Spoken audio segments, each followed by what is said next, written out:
Concendo Sodalitas. A chave. O despertar, reconhecendo o que sempre foi. Saudações aos fratres e sorores da Concendo. O despertar não é um caminho a ser percorrido, mas o instante em que se reconhece que nunca houve distância alguma.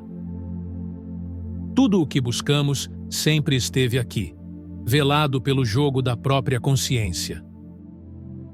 Ao levantar o véu, descobre-se que o buscador, a busca e o encontrado sempre foram o mesmo. A mente concreta é uma ferramenta indispensável para a experiência no mundo das formas.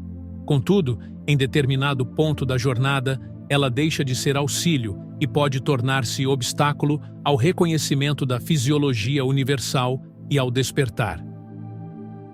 Chega então o momento de silenciá-la, permitindo que a intuição abstrata, a ligação direta com nossa raiz existencial, a consciência, se torne guia. A consciência vibra em frequências elevadíssimas, além do tempo e do espaço, inacessíveis à mente dual, que se move apenas por princípios polarizados. Por isso, ao ler o texto a seguir, saiba que a mente só poderá apreender parte de seu conteúdo. Recomendamos, sobretudo, abrir-se à intuição sutil, para captar as vibrações mais finas daquilo que aqui tentamos transmitir. A consciência é o próprio pleroma, a completude não fragmentada, a plenitude absoluta. Ela é a expressão inseparável e não dual da fonte. Sua natureza é vibração pura, anterior a qualquer distinção entre o abstrato e o concreto. Na aparente paradoxalidade de seu ser não dual, surge o jogo lúdico, lila, da autoobservação.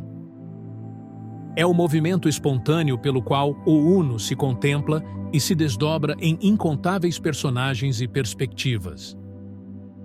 Esse desdobrar é o mergulho da consciência no tempo ilusório, os domínios de Cronos, ocultando parte de sua infinitude em autoimpostas limitações, para brincar de ser fragmento no seio da unidade. No coração desta imersão está também o seu auge, o despertar. Ele não é o fim de uma longa jornada, mas o reconhecimento de que toda a jornada foi apenas um sonho, sustentado pelo que sempre esteve desperto. O despertar não é conquistado pela escalada de intermináveis escadas de ascensão. Ele é simples, abrupto e irrevogável. A súbita epifania de que a luz sempre esteve aqui. É a consciência reconhecendo a si mesma como o pano de fundo soberano, estável e eterno de todo o movimento. Embora simples em essência, o despertar é radical. Ele não melhora o personagem, simplesmente dissolve a crença de que se era apenas ele. Trata-se da eliminação da lente distorcida do ego, permitindo que se revele o que sempre fomos, a realidade amorfa, livre de conceitos e formas fixas, e totdimensional, presente em tudo, sem estar limitada a nada. Para incorporar verdadeiramente esses singulares conceitos, é necessário, primeiramente, atualizar antigas concepções e reconhecer o tempo e o espaço pelo que realmente são: convenções do sonho. Enquanto o fractal insiste em tomá-los como absolutos, a ilusória sensação de separação permanece. O alinhamento do personagem com a consciência não acontece porque o fractal ascende a planos mais altos, mas porque cai a crença de que ele era algo à parte de sua origem. A propósito, a consciência não habita em um plano existencial específico. Ela é o substrato de todos os planos. O tempo linear é apenas um artifício do sonho. Na realidade última, só existe o agora eterno. Passado e futuro são pensamentos que se apresentam integralmente no mesmo campo unificado. O que chamamos de akasha não é arquivo ou registro, mas a própria totalidade viva da consciência, onde tudo já está presente no eterno. Quando nos referimos a tudo, estamos falando de todas as infinitas realidades paralelas, dimensões ou densidades, com seus infinitos passados e futuros. O espaço também é projeção. Não há distâncias reais entre cidades, planetas ou galáxias. Todo deslocamento é apenas uma mudança na atenção. Tudo não passa de exercício mental, como no sonho, em que, sem nos movermos, percorremos distâncias impensáveis. O tempo e o espaço juntos são formas de autolimitação, vibrações iniciais da contração, Tzimtzum, pelas quais o infinito se faz experienciável como multiplicidade. Assim, o chamado Egito Antigo, bem como todas as civilizações ancestrais, não repousam em um passado remoto, mas permanecem vivos na consciência, aqui e agora, eternamente acessíveis. Do mesmo modo, as estrelas mais distantes não estão separadas de nós por imensos abismos de espaço-tempo. Elas brilham na nossa singularidade, apenas moduladas em frequências diversas. O que chamamos de tempo e distância é apenas um modo de percepção dentro do sonho. Mas o tempo e o espaço, sendo apenas devaneios do sonho, sustentam ainda um último véu, a sensação de separação. Esse é o terreno onde o ego ergue suas muralhas.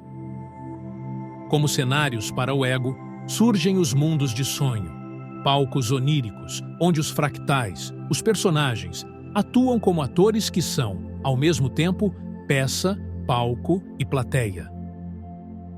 Não há criação separada, apenas a modulação da única consciência em formas e estruturas.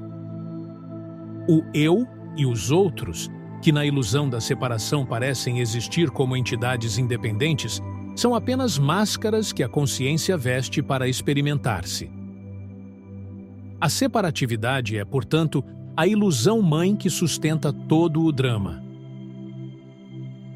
Não existe, na realidade última, distinção alguma entre você e os outros.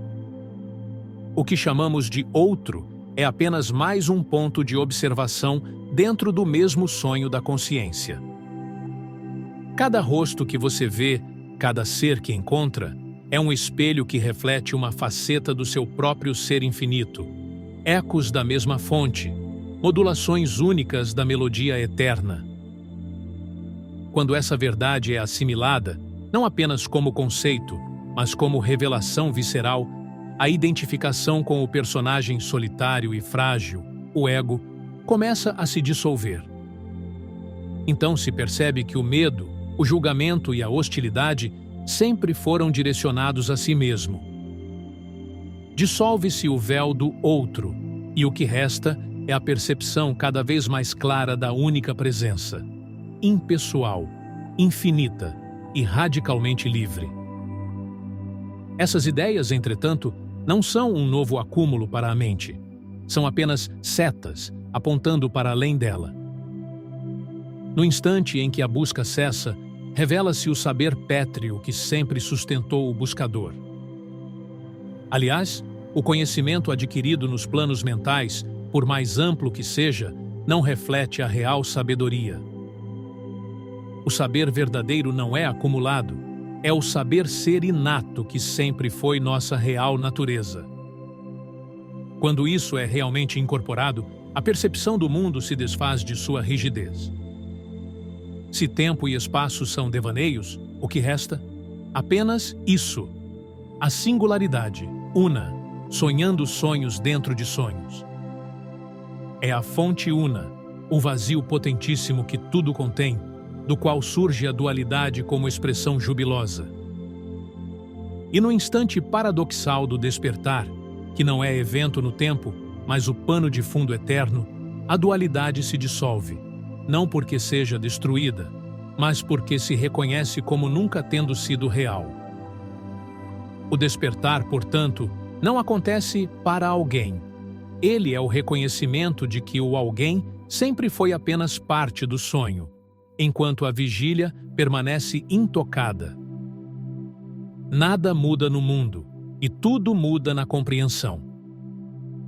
As formas seguem seu curso, mas transparentes à fonte. O personagem não é destruído, mas redimido.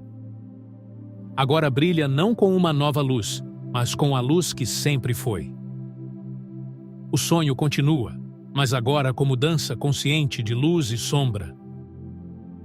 O personagem não busca mais ser o farol, pois compreendeu ser a própria luz, brincando de ser farol.